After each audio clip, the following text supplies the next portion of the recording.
Bismillahirrahmanirrahim. Alhamdulillah, kita bersyukur kepada Allah di malam supaya orang tua itu open kepada anaknya. Karena kita lihat sekarang banyak orang tua yang kemudian sama anak itu cul-culan. Agar kejadian semacam itu tidak nular kepada kita yang sudah ngerti tentang taklim, ngerti tentang sunnah, ngerti tentang kebaikan. Saya kasih satu cerita. Ini di tempat kami dan saya lihat dengan mata kepala sendiri. Ada satu anak, lannya sudah bongkok, kemudian kalau makan itu nyekel sendok itu sampai dredeg. Kalau bahasa kerennya sudah mulai apa? Tremor ya. Semua plastik gara-gara tidak jarang gelas itu jatuh. Dan itu ibu tinggal sendirian di Wembley di sebelah rumah anaknya. Jadi anaknya punya rumah bagus, ya enggak bagus banget tapi pantas gitu. Kemudian pas tunggal tembok itu ibunya dikasih satu ruangan. Ya, kemudian lampunya kecil, lampu dop. Jadi kalau malam-malam dia pengen pipis itu pakai tongnal, maka kita punya perasaan ikut tanggung jawab mengingatkan. Nah kita bilang, yo, mbok ibu sampean itu digawa melbuai, ndak usah dipisah. Karena orang tua itu lewat sepuh banget, yang dicari apa? Mungkin dia kepingin nonton TV bareng mbek putune, kemudian ngelihat cucunya lari-larian, itu yang mereka inginkan. Ini perempuan ndak dapat. Ketika saya ngomong sama anaknya, ngerepoti. Bayangin, ini jawaban hak saya dengar langsung. Ngerepoti. Saya tanya, aku gak tahu ketika ibu saya seakan-akan punya jasa kepada anak, tapi akhirnya anak kita merasa kita ini tidak open sama dia. Nah sekarang yang pertama, panjenengan buka dalam surah Asy-Syura, surat Asy-Syura ayat 49 dan 50. Pada surah Asy-Syura ayat 49 dan 50 ini penting karena kita nggak mungkin nyampaikan kalau tidak berdasar dari Al-Quran dan hadis. Dalam surah Asy-Syura 49 dan 50 Allah menceritakan bahwa anak itu anugerah. Anak itu apa? Anugerah. Anak itu nikmat yang besar. Anak itu karunia dari Allah. Sekarang panjenengan coba fikir bareng-bareng, sak repot-repote ngeramut anak, sik luwih repot berdoa orang yang oleh Allah tidak dikaruniai anak. Itu jauh lebih berat. Jadi punya anak kemudian ngerepoti, ganti pampers, sakit harus ditungguin, kadang-kadang ndak doyan mangan kudu ditulang, itu repot. Tapi itu jauh lebih baik dibandingkan orang yang oleh Allah tidak dikaruniai anak. Anda bayangin orang yang sudah nikah 5 tahun, 7 tahun, 10 tahun, 20 tahun, bahkan sampai usia pernikahan yang tidak lagi muda. Itu ada orang-orang yang memang sudah hampir putus asa gara-gara tidak punya anak. Nah maka dalam surat Asy-Syura Allah berfirman, lillahi mulkus samawati wal ard. Kerajaan langit dan bumi ini semuanya milik Allah. Jadi Allah ceritakan penguasa langit dan bumi ini semuanya siapa? Allah. Supaya apa? Nanti ketika Allah memberikan kepada seseorang dan Allah tidak memberi kepada orang lain, itu haknya Allah, panjenengan tidak usah protes. Karena pemiliknya siapa? Allah. Maka oleh Allah ayat ini diawali dengan kalimat lillahi mulkus samawati wal ard. Kerajaan langit, kerajaan bumi, semuanya di bawah kekuasaan Allah. Yakhluqu ma yasha, maka Allah berkehendak menciptakan apapun yang Allah kehendaki. Jadi ada orang yang diciptakan tinggi, pendek, putih, kurus, gemuk, mancung, pesek, itu semua urusannya Allah. Maka sampai ada satu hadis, al-mu'minul qawi khairun wa ahabbu ilallah minal mu'minid dha'if.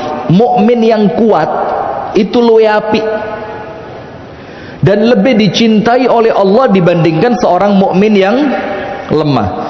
Panjenengan buka penjelasan hadis ini dari Asy-Syaikh Abdul Aziz At-Turaifi. Beliau mengatakan apa? Yang dimaksud kuat di situ bukan kuat fisik. Karena kuat fisik itu anugerah yang tidak bisa milih kita ini. Ada orang yang Allah ciptakan memang badannya apa? Kecil. Ada orang-orang yang memang Allah ciptakan pawaane kuru. Ada orang-orang yang memang Allah ciptakan mulai cilik loro-loron. Maka kalimat kuat itu lebih dicintai oleh Allah. Itu kata beliau dua, kuat iman dan kuat ilmu. Karena kekuatan iman dan kekuatan ilmu itu muktasabah. Muktasabah itu bisa diikhtiarkan. Tapi tinggi badan seperti saya begini, kadung dukure 190 kayak iso protes. Nggak usah ketawa, santai. Anda hasut kayaknya ya. Nah, maka tidak bisa. Oh, ciliane gak mangan sing sehat. Itu kan urusan orang tua saya, bukan urusan saya. Oh, ciliane gak tahu dijak renang. Loh, itu ndak ngerti saya. Ada orang-orang yang ndak tahu apa-apa, moro-moro awake gede dukur.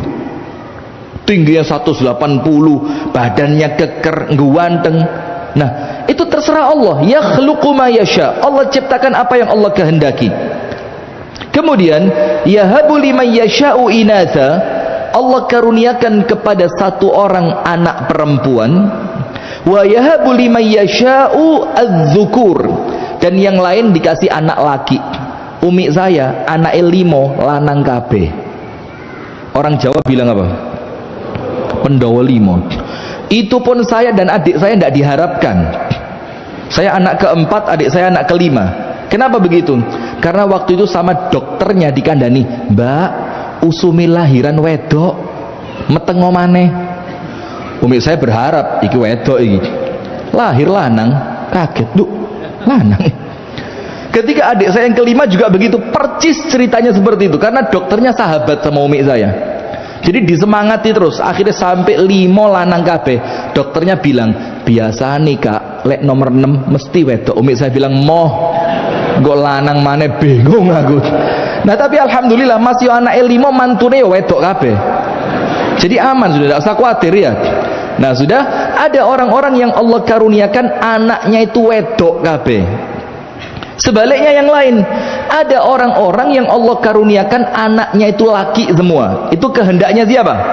Allah. Dan kalaupun ilmu ngerti ndak? Kalau kepingin anak laki mangane kudu akeh daginge. Lek kepingin anak wedok kudu akeh sayure. Itu cuma teori yang bisa jadi bener dan tidak jarang juga bleset. Karena laki perempuan itu kehendaknya Allah. Dan harus ketulis di Lauhul Mahfuz, ketulis sudah. Kemudian au yuzawwijuhum dzukrana wa inatha, atau ada orang lain yang anaknya itu lengkap, ono lanangi ono wedoi, lengkap. Tapi ingat, wa yaj'alu may yasha'u aqima. Tapi hati-hati, ada orang yang memang oleh Allah ditakdirkan mandul. Bahkan banyak orang yang oleh dokter divonis mandul sampai ikhtiar bayi tabung tidak sukses, karena sudah menjadi kehendaknya siapa? Allah. Nah, maka dalam Asy-Syura ini jelas, ada yang dikasih anak lanang, ono sing dikasih anak wedok, ada yang punya anak lanang wedok, ada yang lanang wedok bukan banji loh ya. Ya ono lanange ono wedoke. Ada yang Allah takdirkan mereka itu apa? Mandul. Nah, berarti dari ayat ini panjenengan buka tafsirnya, anak itu karunia mutlak karena pemberiannya Allah. Maka ketika sudah punya anak, wajib disyukuri. Kemudian Rasulullah sallallahu alaihi wasallam dalam hadis yang sahih ini memerintahkan kita untuk punya anak, karena Nabi Muhammad itu tidak mungkin memerintahkan sesuatu kecuali manfaat. Maka Rasulullah bilang, tazawwaju al-wadud al-walud.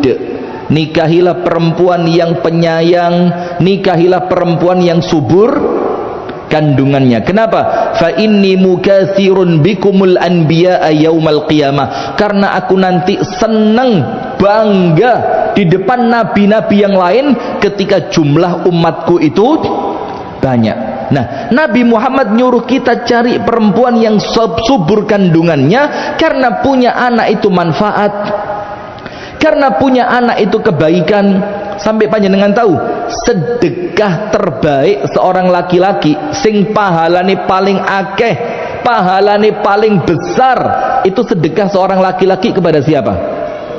Keluarganya. Jadi tidak ada ruginya. Duwe ikut entek gawe nyekolahne anak. Ibunya Sufyan Ats-Tsauri itu kerjaannya tukang jahit, tapi gak tahu salin kelambi. Panjenengan kudu tukang jahitnya solan salin aja. Ini ibunya Imam Sufyan Ats-Tsauri tukang jahit, tidak pernah ganti baju. Kenapa? Uangnya habis untuk mendidik Al-Imam Sufyan Ats-Tsauri. Nah, maka dengan itu jamaat, Rasulullah bangga dengan banyaknya ini tadi. Maka dengan itu sampai anak tadi, kalaupun banyak, ojo wedi melarat. Karena apa yang panjenengan sedekahkan untuk kehidupan putra putri panjenengan, itulah sedekah sing paling gede pahalane. Maka Rasulullah bersabda, 1 dinar untuk fisabilillah, 1 dinar untuk perang, 1 dinar untuk anak yatim, 1 dinar untuk fakir miskin, dan 1 dinar untuk istri dan anakmu. Kata Rasulullah, a'dhamuha ajran, yang pahalanya paling besar itu 1 yang kamu berikan untuk siapa? Keluargamu. Itulah kenapa wong lanang mlebu surga kabeh, Pak. Jok kuatir. Amin gitu loh. Telat malaikate ngalih. Amin pakai di komando panjenengan ya. Nah sudah, maka itulah karena Rasulullah senang kalau umat Islam anaknya akeh. Kenapa? Pahalanya juga banyak. Sekarang saking pentingnya anak, Nabi Ibrahim, Nabi Zakaria tidak berhenti berdoa minta anak. Nabi Ibrahim dan Nabi siapa? Zakaria tidak berhenti. Maka sampai dikatakan dalam tafsir Ibnu Katsir, para nabi dan rasul itu mereka qanaah kecuali untuk 2 hal. Para nabi dan rasul, Anda buka tafsir Ibnu Katsir, mereka itu qanaah kecuali untuk 2. Nomor 1, untuk ilmu. Maka ilmu itu para nabi dan rasul tidak pernah puas. Maka mengatakan, wa qur rabbi zidni ilma. Sudah punya ilmu, minta tambah. Punya ilmu, minta tambah. Maka orang yang berhenti belajar itulah orang yang mulai bodoh. Nabi saja ilmunya mentok bun-bunan, minta sama Allah, rabbi zidni ilma. Dan para nabi yang ngerti ilmu itu bukan turun untuk langit, apalagi untuk kelas kita, Pak. Duduk di majelis taklim, nyatet, dengerin, konsentrasi, hafalan, belajar, baca. Itulah Rabbi zidni ilma. Lucu, Rabbi zidni ilma tapi gak tahu ngaji. Anda kira Anda Khadir apa? Wa atainahu min ladunna ilma. Ini ilmunya laduni, dikasih langsung sama Allah. Ini bukan Khadir ini Kadir. Nah sudah, nomor 1, mereka itu qanaah kecuali untuk ilmu. Nomor 2, mereka itu qanaah kecuali untuk urusan anak. Maka para nabi dan rasul itu seneng kalau anak mereka banyak. Umat Islam sekarang kalau ditanya, yogane pinten? Kalih Ustaz. Lu kok namung kalih? Bayu Ustaz. Kalih mawon sampun rawepot. Ada yang kayak begitu? Jangan banyak, ada aja, ada ya gitu. Ya kalau banyak nanti tersinggung nanti ya. Ini bukan repot anaknya. Ibu sing kakean garapane setan gepeng. Apa setan gepeng? Zaman dulu ndak ada HP, anak 15 beres. Plus masak, umba-umba, gak enek mesin cuci, gak enek kompor gas. Bahkan musim hujan itu jemuran harus ditaruh di bawah, di atasnya kurungan petek, jerone desain strongking. Masih ingat zaman-zaman itu panjenengan ketika punya anak bayi, musim hujan, pempesin tek. Maka bagaimana? Beli kurungan ayam yang bunder, dalamnya diisi Petromak, cik cik cik cik cik cik cik cik cik cik cik cik cik. Mungkin panjenengan enggak ngerasain, kami yang tinggal di Batu, kalau mulai Juli, Agustus dan musim-musim hujan, itu lek ndak pakai itu gak garing kelambi.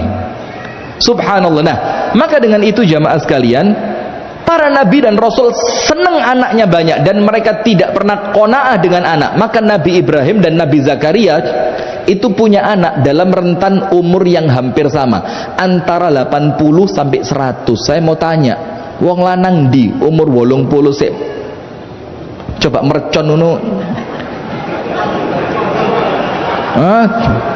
Rata-rata bosong, Mbak. Umur 80 itu kemauan ada, kemampuan yang tidak ada. Kemauan, jenenge wong lanang Pak, mendelik terus Pak. Kemauan, kemampuan. Kata istrinya apa? Ngelepeh. Tidak bisa.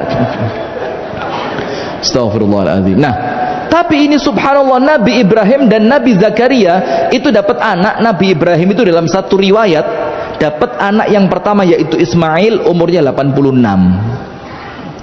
Nabi Zakaria dapat anak namanya Yahya, umurnya 100. Dan itu mereka tidak putus asa, setiap waktu, setiap ibadah doa.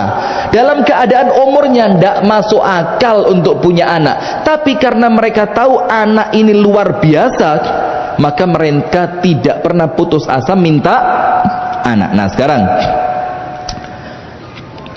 panjenengan buka dalam surat As-Saffat ayat yang ke-100, doanya Nabi Ibrahim minta anak. Rabbi habli minas solihin. Dari ayat ini minimal kita ambil 3. Rabbi habli minas solihin, minimal kita ambil berapa pelajaran?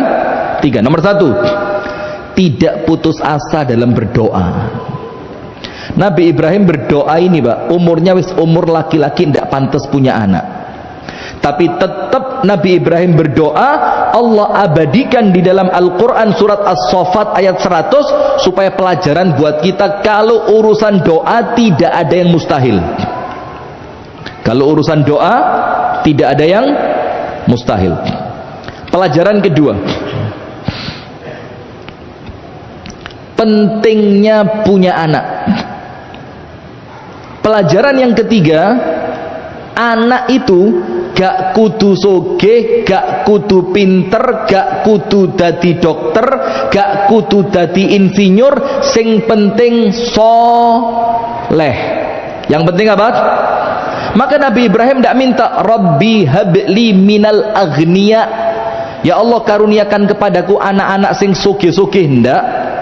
Rabbi habli minal azkiya, karuniakan kepadaku anak-anak sing cerdas-cerdas, ya ndak. Tapi yang diminta Rabbi habli minas solihin, karena yang paling penting dari anak kita itu solehnya. Panjenengan cek, sogeh soleh bagus, kalaupun melarat tapi soleh tetap bagus. Pinter soleh bagus, kalaupun ternyata bodoh tapi soleh tetap bagus. Terkenal soleh bagus, gak terkenal belas tapi soleh bagus. Karena inti kebaikan itu bukan pada kayanya, pinternya, terkenalnya, tapi pada kata apa? Solehnya. Maka nyetak anak, didik anak, ojo diributi dokter lo ya, insinyur lo ya, pilot lo ya, arsitek itu. Nah, sing penting soleh, sehingga anak kita tuntutannya tidak banyak, tenang. Nah, maka dari doanya Nabi Ibrahim kita belajar 3. Nomor 1, tidak putus asa berdoa. Panjenengan kalau doa, inget-inget nih Nabi Ibrahim sama Nabi Zakaria ini, akan datang waktunya doa panjenengan diijabah, entah cepat ataupun lambat. Nomor 2, pentingnya punya anak, sampai mereka tetap minta anak. Dalam urusan yang lain mereka tidak pernah minta kecuali anak. Penting punya anak. Nomor 3, yang penting dari anak kita itu adalah apa? Kesolihannya. Akhirnya oleh Allah dikasih anak namanya siapa? Ismail. Tidak lama lagi dapat anak baru lagi namanya Ishak. Baru keluarlah keturunan para nabi dari 2 anak Nabi Ibrahim tadi. Nah, kemudian sekarang doanya Zakaria, Nabiullah Zakaria alaihi salam. Dalam surah Ali Imran ayat 38. Bu, angkat tangan yang belum punya anak.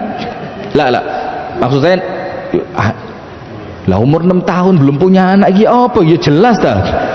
Tapi betul juga ya, pertanyaan yang salah ya. Yang sudah nikah tapi belum punya anak, angkat tangan nun sewu. Belum ya?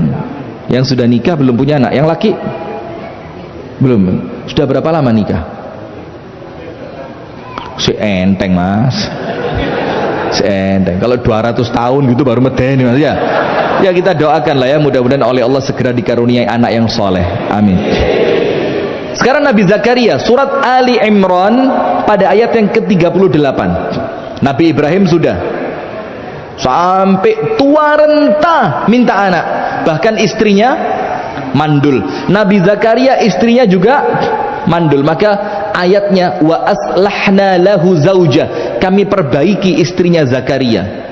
Kalau kita buka tafsirnya, kami perbaiki istrinya Zakaria, oleh Allah diperbaiki dua hal. Nomor satu, kana fi lisaniha tul, istrinya Nabi Zakaria itu maaf ya, ini bukan meremehkan istrinya Nabi, tapi penafsirannya begitu. Fi lisaniha tul, rodok kakean ngomong. Yang itu diwarisi oleh ibu-ibu zaman sekarang. Betul apa betul, Bu? Oh betul, masya Allah. Betulnya pun panjang. Betul. No, betul tak cukup. Nomor dua apa? Allah perbaiki kandungannya yang sebelumnya mandul, oleh Allah dibikin kembali subur. Nah, sekarang doanya Nabi Zakaria. Hunalika da'a Zakaria rabbah. Seperti itulah kata Allah. Zakaria ketika menyeru Allah Subhanahu wa ta'ala, qala rabbi habli min ladunka dhurriyyatan thayyibah. Ya Allah, anugerahkan untukku darimu ya Allah. Jadi minta bukan dari selain Allah, mintanya dari siapa? Dari sisi Allah. Dzurriyyatan thayyibah, satu anak keturunan tapi sing apik ya Allah. Satu tapi apa? Thayyibah, tapi yang baik. Innaka sami'ud du'a, karena engkau ya Allah maha mendengar doa. Akhirnya oleh Allah Ta'ala di usia 100 tahun Nabi Zakaria doanya diijabah, dapat anak namanya siapa? Yahya. Ada doa lain yang dibaca oleh Zakaria ketika minta anak, dan ini bisa panjenengan praktekkan. Jadi Nabi Zakaria itu kan mengasuh Siti Maryam.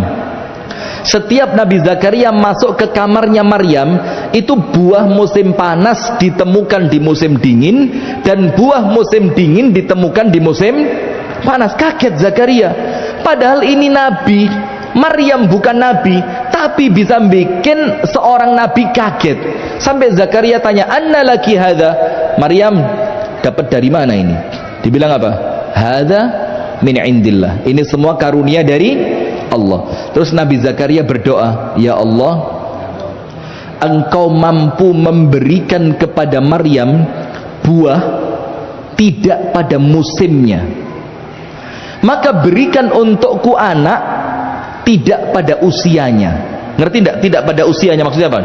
Dalam keadaan usiaku sudah lebih 90 ya Allah, ketika orang lain menganggap tidak bisa, maka berikan untukku anak ketika orang lain menganggap tidak bisa, sebagaimana engkau memberikan kepada Maryam buah bukan pada musimnya. Setelah doa itu diistiqomahkan, tidak lama setelah itu Nabi Zakaria oleh Allah diberi anak bernama Yahya. Nah sekarang jamaah lihat, minimal paling elek di dalam ajaran Islam, anak itu manfaatnya 4. Berapa manfaatnya? 4. Minimal paling enek, paling elek, anak itu manfaatnya 4. Nomor 1, supaya panjenengan semangat lagi buat punya anak, dan supaya panjenengan semangat untuk kemudian apa? Ini anak kudu tak didik dengan baik. Maka kami di Kasembon ngerintis sekolahan, mulai PAUD, KB, TK, SD. tidak punya target macem-macem kecuali mencetak anak soleh. Hafid Quran, ndak hafid Quran, engkau ke nanti dulu. Mau IQ-nya 184, nanti dulu. Mau pinter olimpiade matematika, olimpiade bahasa Inggris, nanti dulu. Tapi kami punya komitmen, putra putri panjenengan kami cetak jadi anak soleh, insya Allah. Jadi begitu, mulai KB, TK, PAUD, KB, TK, SD. Itu cita-citanya cuma satu, nyetak anak soleh. Karena kalau anaknya soleh mesti nyenengke buat orang tuanya. Nah sekarang fungsi anak nomor satu, anak itu jamaah amud abawaihi inda kibarihima, tongkatnya orang tua ketika orang tua sudah renta. Jadi anak itu apa? Tongkatnya orang tua. Jadi kalau panjenengan punya anak jamaah, seneng no ketika mereka cilik, curahkan telinga anda untuk mendengarkan curhatannya dia. Telatenlah untuk menemani dia dalam belajar dan bermain. Yang sabar mendengarkan keluhannya, yang sabar menunggunya ketika dia sakit, yang sabar, yang istiqomah, yang telaten mendampingi dikala dia susah maupun senang. Karena apa? Nanti dia akan membalas untuk anda ketika anda tua renta. Ada satu cerita ini di YouTube ini, tapi saya tak lihat berkali-kali, Brebes Mili terus saya. Sekali saya lihat Brebes Mili, dua kali terus, setiap saya lihat video itu Brebes Mili. Ceritanya begini, ada seorang anak sama bapak duduk di taman. Bapak wis tuwek, nggawe tongkat, baca koran pakai kacamata tebel. Anaknya duduk di sampingnya. Terus anak manuk emprit, tahu manuk emprit ya? Burung masjid. Ada burung apa orang bilang? Jangan pak, misionaris pak. Ada manuk emprit, beberapa ekor hinggap di ranting pohon. Terus bapaknya tanya, nak itu apa? Anaknya bilang, burung pak. Sudah. Terus bapaknya baleni, nak itu apa? Anaknya bilang, burung pak. Dibaleni sama bapaknya, nak itu apa? Mulai ngegas anaknya, burung. Terus diulang sampai anaknya marah, pak kan kamu denger, kamu nggak tuli, saya telah jelaskan kesekian kali itu burung, tapi kamu ulang pertanyaanmu seakan-akan kamu nggak ngerti. Bapaknya bilang, lunggu gini, ente nono. Bapaknya masuk ke rumah, ngambil buku catatan harian. Terus anaknya disuruh baca, kata bapaknya. Anaknya baca. Ini kisahnya bapak sama anak yang sekarang ngamuk itu. Dibaca sama anaknya. Dulu pernah suatu hari aku mengajak anakku jalan pagi ke sebuah taman. Ketika itu ada segerombolan burung turun pada sebuah pohon. Maka anakku bertanya, pak itu apa? Aku jawab burung. Dia bertanya lagi, pak itu apa? Aku jawab burung. Dia tanya lagi, pak itu apa? Aku jawab burung. Sampai aku hitung pertanyaannya 23 kali. Dan tetap aku jawab, nak itu burung. Langsung anaknya nangis, bapaknya dirangkul. Maksudnya apa? Ya itulah yang menjadikan anak kita akan tetap sayang sama kita sampai kita tua, ketika anak itu memorinya nyimpen kebaikan kita waktu mereka kecil. Maka waktu anak kita kecil pak, ojo disentai tok pak, lari anak kita pak. Ketika dia ngomong, jangan ndak penting cerita apa sih arek cilik, dengerin. Nanti ketika anda butuh temen ngobrol, anda didengerin sama anak anda nanti. Ketika anak anda lagi seneng, dampingi dia waktu seneng. Dia punya temen cerita waktu seneng. Sehingga ketika anda tua, nanti anak itu akan mendampingi anda ketika anda pun senang. Itulah dalam Islam, kama tadinu tudan. Sebagaimana kamu berbuat, kamu dibalas percis seperti perbuatanmu. Nah maka sekarang kisahnya begini. Panjenengan tahu kisahnya Nabi Muhammad ketika mau menjelang wafatnya. Nabi Muhammad itu sakit mulai hari Jumat, Sabtu, Ahad, meninggalnya hari apa? Senin. Senin subuh itu Nabi Muhammad buka jendela dari rumahnya ke arah masjid, ngelihat para sahabat sedang sholat subuh. Maka Nabi Muhammad senang. Karena apa? Umatnya ditinggal dalam keadaan sholat api. Maka yang bikin Nabi Muhammad itu senang bukan sekedar kita ini banyak sholawatan, tidak sekedar itu bikin Nabi senang. Tapi yang lebih bikin Nabi senang kalau kita ini tertib sholatnya, itu nyeneng no Nabi. Karena sebelum Nabi Muhammad wafat, salah satu wasiatnya apa?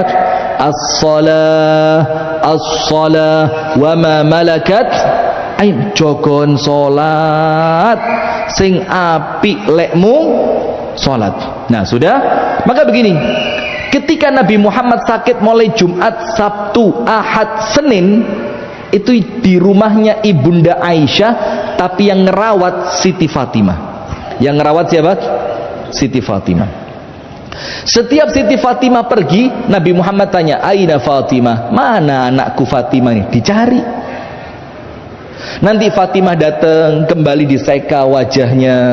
Nabi Muhammad kemudian ngomong, "Ala fa inna lil mauti la sakarat." Fatimah sakit, diperes lagi kainnya, dimasukin air, ditaruh di kepalanya. Dan itu mulai Jumat sampai wafat yang ngerawat Siti Fatimah. Nah sekarang lihat, kira-kira ini kira-kira lah Pak, mudah-mudahan tidak terjadi, amin ya rabbal alamin. Ketika kita ini nanti tuanya sakit parah, yakin panjenengan putra putri panjenengan telaten ngeramut panjenengan? Yakin?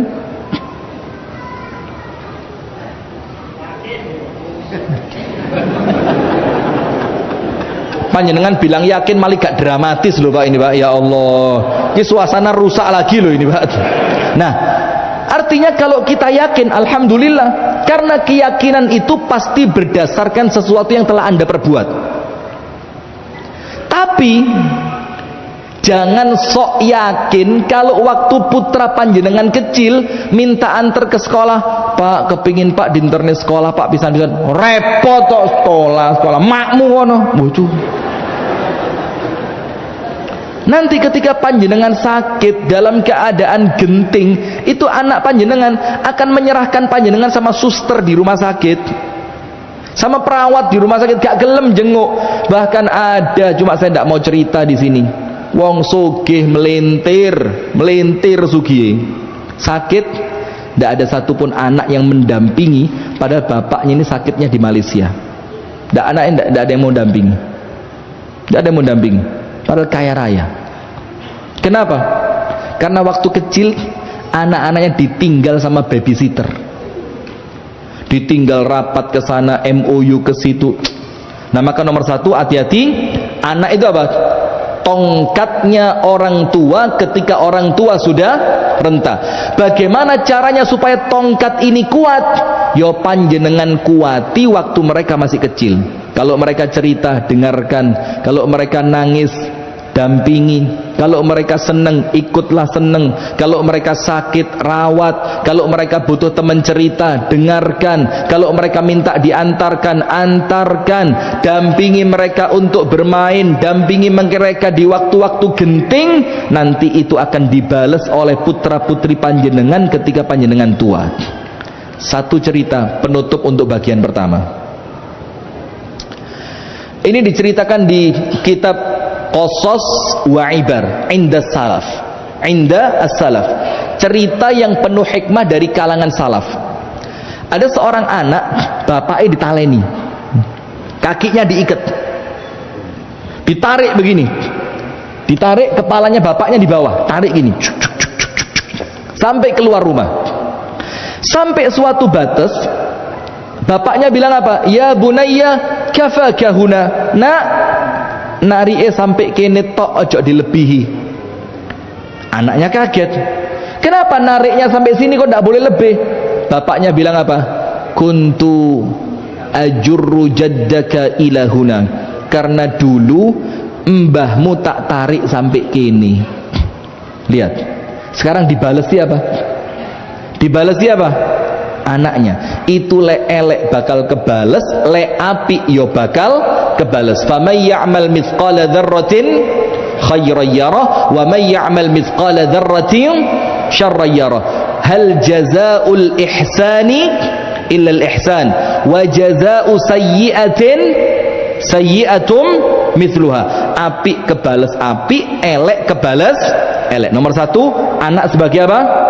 Amudu al-abawaini inda kibarihima. Nomor dua, apa manfaatnya anak? Nomor dua jamaah, anak itu pemegang tongkat estafet kebaikan. Pemegang apa? Estafet kebaikannya orang tua. Imam Syafi'i ketika menafsirkan satu ayat Al-Quran pada surah An-Najm 39, panjenengan simpen atau nanti cek rekamannya. Surah apa? An-Najm ayat 39. Ayatnya begini, wa allaysa lil insani illa ma sa'a. Manusia itu tidak mungkin mendapatkan apapun kecuali yang dia kerjakan. Maka dari ayat ini muncullah perbedaan pendapat, ngirim Fatihah sampai atau tidak, ya enggak? Muncul perbedaan pendapat, menghadiahkan pahala sampai atau tidak. Karena apa? Imam Syafi'i ketika menafsirkan wa allaysa lil insani illa ma sa'a, manusia tidak akan mendapatkan apapun kecuali apa yang telah dia lakukan. Apa kata Imam Syafi'i? Illal walad, kecuali anak. Kecuali apa? Anak. Kata Imam Syafi'i, kalau anak, ketika anak itu baik, otomatis pahalanya kembali kepada orang tua. Ketika anaknya apa? Baik. Kenapa kok anak itu pahalanya nyambung ke orang tua? Kata Imam Syafi'i, li'annal walada min kasbi abihi, karena anak itu hasil kerja kerasnya orang tua. Sing nyekolahno siapa? Orang tua. Yang membiayai waktu kecil siapa? Orang tua. Yang mendidik waktu mereka kecil orang tua. Yang jaga orang tua. Yang nyelamet noleh onok masalah orang tua. Yang mendampingi ketika dia sedih orang tua. Maka kita Imam Syafi'i, semua amal itu tidak mungkin kita dapat kalau bukan amalan kita, kecuali ketika yang mengamalkan seorang anak. Maka Imam Syafi'i mengatakan, perbanyaklah kebaikanmu lewat anak, karena kalau nanti kita wafat, itu pahalanya akan terus mengalir. Ada cerita lagi dalam kisah buku yang sama, Al-Qasas wa Ibar Inda Salaf. Ada seorang anak, setiap hari mesti sodakoh atas nama ibunya. Tiap hari, setiap dia berangkat kerja, ketemu orang, disedekahi, niat buat ibunya. Berangkat kerja, nyedekah, niat buat ibunya. Tiap hari. Suatu hari, dia ini tidak punya sesuatu yang bisa dia sedekahkan. Pas gak duwe duit, gak duwe sesuatu bisa disedekahkan. Padahal dia berazam, harus sedekah untuk ibu saya ini. Karena ini anak, mesti nyambung ke orang tuanya. Apa yang terjadi? Ngambili sampah di pinggir jalan. Sampah diambil, diangkat ke langit. Ya Rabbi ij'al hadza fi mizani ummi. Masuk. Ya Allah, timbangannya buat ibuku ya Allah. Masuk. Jalan lagi, ketemu sampah, diambil. Ya Rabbi ij'al hadza fi mizani ummi. Plung. Ya Allah, ini pahalanya buat ibu saya ya Allah. Terus dilakukan terus. Suatu hari keluar rumah, ndak punya duit, ndak punya makanan buat sedekah, cari sampah ndak ketemu. Panjenengan tahu apa yang dilakukan? Nyari pedagang semangka. Pedagang semangka njaluk kulite semongko. Terus kulit semangka jadi sama ini anak soleh, dipotongin, tuk dipotongin, diberikan ke mulutnya seekor unta, ditulangno nang unta. Dalam hatinya apa? Ya Allah, pahala ngasih makan unta ini untuk ibuku ya Allah. Sudah. Malam harinya di buku tersebut, Ini anak tidur ngimpi ketemu ibunya. Ibunya bilang apa? Nak, jazakallahu khairan. Mudah-mudahan sampean dibales apik sama Allah nak. Bendino sampean kirimi aku pahala. Sampean metu omah sampean sodako. Sampean metu omah sampean jukuk sampah pahala nih gaya aku.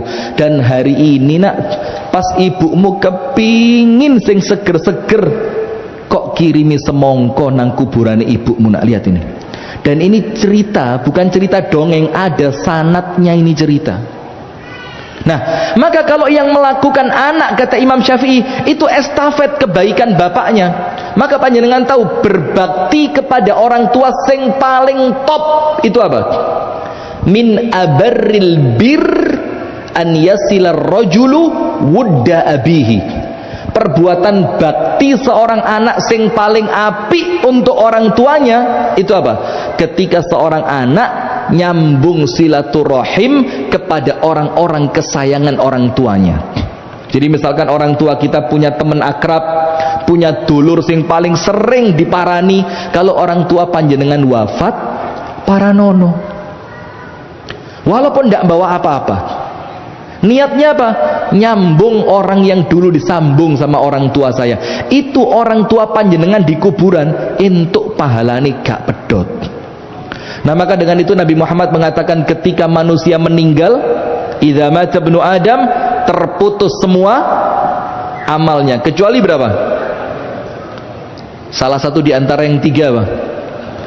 Anak soleh yang mendoakan. Jadi ketika anak soleh itu solatnya untuk orang tuanya. Ketika anak soleh itu ngaji-ngajinya untuk orang tuanya. Saya pernah cerita di tempat yang lain, di sini belum. Saya punya abi itu ndak iso ngaji, ndak bisa ngaji, ndak ngerti mana alif, mana ba, mana ta, mana tha, jim, ha, ndak ngerti ngaji. Subhanallah, di masjid tempat abah saya biasanya sholat di Kasembon sana, itu ada belajar ngaji, abah saya ikut. Tapi karena ndak ngerti alif ba ta, mek ngerungokno terus drijine itu ke ayat yang dibaca.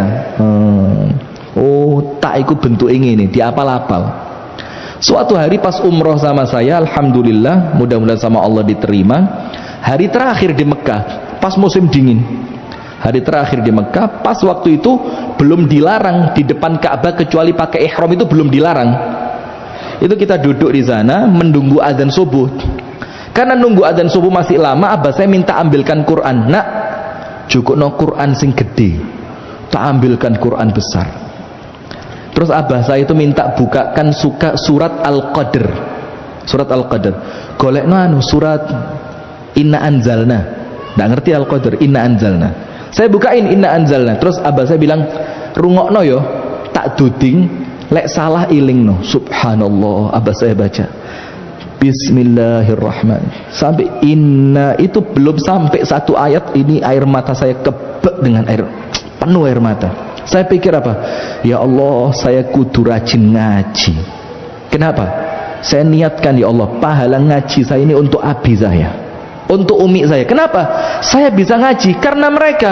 Maka kalau yang baik itu putra putri panjenengan, otomatis panjenengan pasti dapat kebaikannya. Nah, maka dengan itu kalau punya anak jangan disia-sia, Pak. Ojo direpoti sing macem-macem, ngomong ngetok, nak dadi wong apik, dadi wong soleh, nak dadi wong sing pinter, dadi wong sing genah, agamane apik, ibadahe apik, salate apik. Kenapa?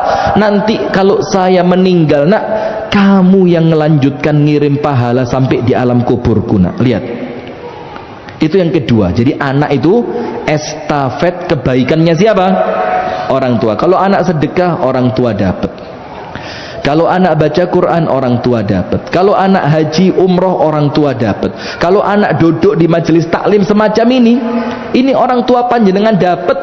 Ada satu dalil yang top, ini tentang solawat. Kalau seorang hamba bersolawat untuk Nabi Muhammad, maka solawatnya itu oleh Allah disampaikan kepada Nabi Muhammad melalui malaikat. Disebut nama yang solawat siapa, bapaknya namanya siapa.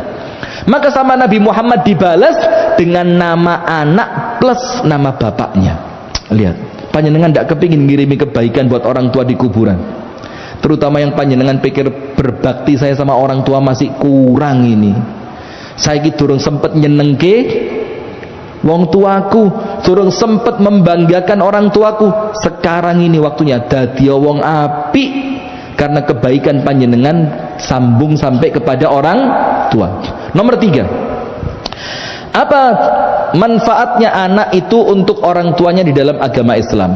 Nomor 1 ingat, anak itu tongkatnya orang tua di masa tua, maka mumpung sek cili api ono, nanti panjenengan tuwek diapii. Nomor 2, anak sebagai penyambung estafet kebaikannya orang tua, maka kalau panjenengan lihat orang tua panjenengan biasa punya kebaikan apa, lebih bagus dilanjutkan. Lek melakukan ibadah niatkan untuk orang tua, tanpa diniatkan pun insya Allah sampai. Yang ketiga, doanya anak. Hadisnya Bukhari Muslim semua. Ada orang tua di alam kubur itu pahala derajatnya dinaikkan sama Allah di alam barzakh, naik lagi, naik terus sampai orang tua ini heran, kok setinggi ini derajat saya, padahal sholatku biasa, posoku biasa, sodakohku biasa. Akhirnya orang tua di kuburan tadi tanya sama malaikat, anna lihada, ini saya dapat derajat setinggi ini dari mana? Apa jawabannya malaikat? Bistighfari waladika laka, karena istighfarnya anakmu kepada Allah untukmu. Maka setiap anakmu istighfar, derajatnya sama Allah, bapaknya dinaikkan, ibunya dinaikkan. Anaknya istighfar, bapak ibunya naik. Anaknya istighfar, bapak ibunya naik. Maka doanya Rabbighfirli wali walidayya warhamhuma kama rabbayani shaghira. Saya punya cerita bagus ini waktu di Jakarta dulu. Ada tuh tukang jual rujak di Jakarta itu ada rujak buah, tapi namanya rujak bebek. Itu dipanggul begini, yang satu buah, yang satu golongane deplokan segala macem, gula, uyah. Biasanya orang jualan begitu itu mesti apa? Jerite intensitasnya rapet. Rujak bebek, itu enggak. Rujak bebek, diem, rotok tua. Bilang lagi rujak bebek, diem, rotok tua. Suatu hari ketika saya beli, saya tanya, kenapa teriaknya enggak cepet? Kok pakai jeda space agak panjang? Dibilang sama beliau, begini Pak, saya ini tidak bisa melakukan kebaikan buat orang tua saya dalam keadaan orang tua saya sudah meninggal.